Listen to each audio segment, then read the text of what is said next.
ప్రపంచంలో ఒక rebel group, ఈ మధ్య బాగా న్యూస్లో ఉన్న రెబల్ గ్రూప్ హౌతీస్కి ఇజ్రాయెల్కి అసలు పడట్లేదు. ఇజ్రాయెల్ ఎయిర్ స్ట్రైక్స్లో హౌతీ ప్రైమ్ మినిస్టర్ రహావీ చనిపోయారంట. ఈ దిశగా హౌతీ గవర్నమెంట్ డిక్లేర్ చేసింది. అసలు ఈ హౌతీస్ ఎవరు, వాళ్ళ ప్రైమ్ మినిస్టర్ని మిగతా మినిస్టర్స్ని ఇజ్రాయెల్ ఎందుకు టార్గెట్ చేసింది, ఎందుకు చంపేసింది? యాక్చువల్లీ ప్రపంచంలో మిడిల్ ఈస్ట్లో ఒక చిన్న దేశం ఉంది, అదే యెమెన్ దేశంలో హౌతీ రెబల్స్ ఉన్నారు. ఈ హౌతీ రెబల్స్కి ఇరాన్ సపోర్ట్ చాలా ఉంది. ఇన్ఫ్యాక్ట్ హమాస్, హెజ్బొల్లా, హౌతీ వీళ్ళందరూ కూడా చాలా అంశాల్లో కలిసి పనిచేస్తారు. ఎప్పుడైతే ఇజ్రాయెల్కి హమాస్కి మధ్య యుద్ధం మొదలైందో, హమాస్కి సపోర్ట్గా ఇజ్రాయెల్కి వ్యతిరేకంగా హౌతీస్ ఇజ్రాయెల్ పైన అటాక్స్ స్టార్ట్ చేశారు. అంతేకాదు హౌతీస్ ఎర్ర సముద్రం, రెడ్ సీ మీద కూడా అటాక్స్ స్టార్ట్ చేయటం, రెడ్ సీలో వచ్చే షిప్స్ అన్నిటి మీద అటాక్ చేయటం, ముఖ్యంగా వెస్ట్రన్ కంట్రీస్ యొక్క షిప్స్ మీద ఎక్కువ అటాక్స్ చేయడం చేశారు. దాంతో అమెరికా, ఇతర దేశాల వాళ్ళు ఎలా అయినా సరే హౌతీస్ని మట్టుబెట్టాలని చెప్పి కూడా ట్రై చేస్తున్నారనమాట. ఈ టైంలో ఇజ్రాయెల్ ఎయిర్ స్ట్రైక్ చేసింది. దానిలో హౌతీస్ యొక్క ప్రైమ్ మినిస్టర్ రహావీ చనిపోయారు. రహావీతో పాటు అనేక మంది హౌతీ మినిస్టర్స్ కూడా చనిపోయినట్టు తెలుస్తుంది. ఇదంతా కూడా యెమెన్ క్యాపిటల్ సనాలో జరిగిందనమాట. యాక్చువల్లీ యెమెన్లో పేరుకి యెమెన్ గవర్నమెంట్ ఉంది, కానీ మొత్తం యెమెన్ని చాలా వరకు కంట్రోల్ చేసేది హౌతీసే. రీసెంట్గా మనం చూసాం నిమిషా ప్రియా కేసు.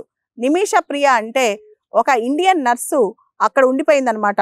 అక్కడ ఆవిడ్ని కన్విక్ట్ చేశారు. అక్కడ లోకల్ యెమెనీ పర్సన్ని హత్య చేసినందుకు ఆవిడకి ఉరిశిక్ష పడింది అనమాట, మరణశిక్ష పడింది. అయితే ఆ ఏరియా మొత్తం ఎక్కడైతే ఆమె జైల్లో ఉందో అది కూడా హౌతీస్ కంట్రోల్లోనే ఉందన్నమాట. ఓవరాల్గా Houthi presidential office Mahdi al Mashat వాళ్ళు ఇలా ప్రైమ్ మినిస్టర్, ఇతర మినిస్టర్స్ చనిపోయారని, కొంతమంది మినిస్టర్స్ చాలా ఇంజ్యూర్ అయ్యారని చెప్పారనమాట. ప్రస్తుతం హౌతీ డిప్యూటీ ప్రైమ్ మినిస్టర్ ఎవరైతే మొహమ్మద్ అహ్మద్ మిఫ్తాఫ్ ఉన్నారో ఆయన్ని ప్రైమ్ మినిస్టర్గా, యాక్టింగ్ ప్రైమ్ మినిస్టర్గా ఉంచుతారంట.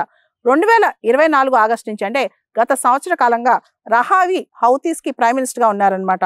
ఆయన హౌతీ ఉద్యమాన్ని ముందుకు తీసుకెళ్ళడానికి చాలా కృషి చేశారు. ముఖ్యంగా ఈ ఉద్యమానికి సంబంధించి ఇరాన్ సపోర్ట్ పూర్తి స్థాయిలో హౌతీస్కి ఉందన్నమాట. హౌతీస్ యెమెన్లో ఒక ప్యారలల్ గవర్నమెంట్ రన్ చేస్తున్నారనమాట.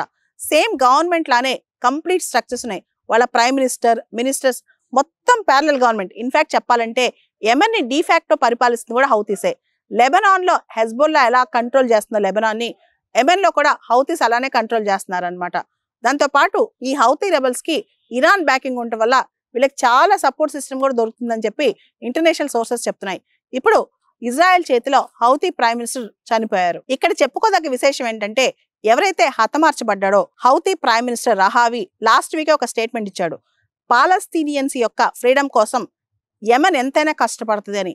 ఈ స్టేట్మెంట్ ఇచ్చిన వారం రోజులకే ఇజ్రాయెల్ చేతిలో రహావీ హతమార్చబడ్డాడు. ఇది యాదృచ్ఛికమా లేదా కావాలనే ఇజ్రాయెల్ పైన వారం రోజుల్లోపే ఎయిర్ స్ట్రైక్ చేసి చంపేసిందా?